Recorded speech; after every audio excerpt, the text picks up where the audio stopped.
પંજાબ સમાચાર 24માં આપનું સ્વાગત છે। ઝાલોદમાં વિશ્વ આદિવાસી દિવસની ઉજવણીને લઈને ડીવાયએસપી અને પીઆઈની ઉપસ્થિતિમાં આયોજન બેઠક યોજાઈ।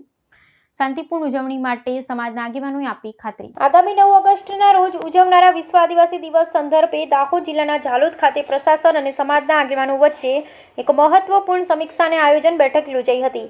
ઝાલોદ પોલીસ મથક ખાતે નાયબ પોલીસ અધિક્ષક અને પોલીસ ઇન્સ્પેક્ટરની વિશેષ ઉપસ્થિતિમાં યોજાયેલી આ બેઠકમાં આગામી કાર્યક્રમને શાંતિપૂર્ણ, સુરક્ષિત અને સુવ્યવસ્થિત રીતે સંપન્ન કરવા અંગે વિસ્તૃત ચર્ચા કરવામાં આવી હતી।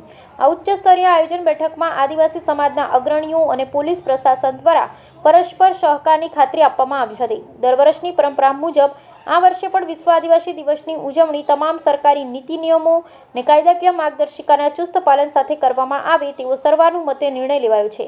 સમાજના આગેવાનોએ પ્રશાસનને બાહેધરી આપી હતી કે આ ગૌરવપ્રદ દિવસની ઉજવણી સંપૂર્ણપણે શાંતિપૂર્ણ માહોલમાં અને શિસ્તબદ્ધ રીતે કરવામાં આવશે। આ બેઠકમાં કાયદો અને વ્યવસ્થાની સ્થિતિ જાળવી રાખવા માટે કેટલાક આકરા નિર્દેશો પણ જારી કરવામાં આવ્યા છે। પોલીસ તંત્રને આયોજકો દ્વારા સ્પષ્ટ ચેતવણી આપવામાં આવી છે કે કાર્યક્રમ દરમિયાન કોઈપણ પ્રકારના નશા કે તીક્ષ્ણ અને ઘાતક હથિયારોના પ્રદર્શનને સહેજ પણ ચલાવી લેવામાં આવશે નહીં। જો કોઈ વ્યક્તિ નશાની હાલતમાં અથવા ગેરકાયદેસર હથિયાર સાથે પકડાશે તો તેની સામે કડક કાનૂની કાર્યવાહી હાથ ધરવામાં આવશે। આયોજકોએ પણ સ્પષ્ટતા કરી છે કે આવા કાયદા ભંગ કરનારા તત્વોની સંપૂર્ણ જવાબદારી જે તે વ્યક્તિની પોતાની જ રહેશે, જેથી ઉજવણીનું વાતાવરણ ડહોળાય નહીં।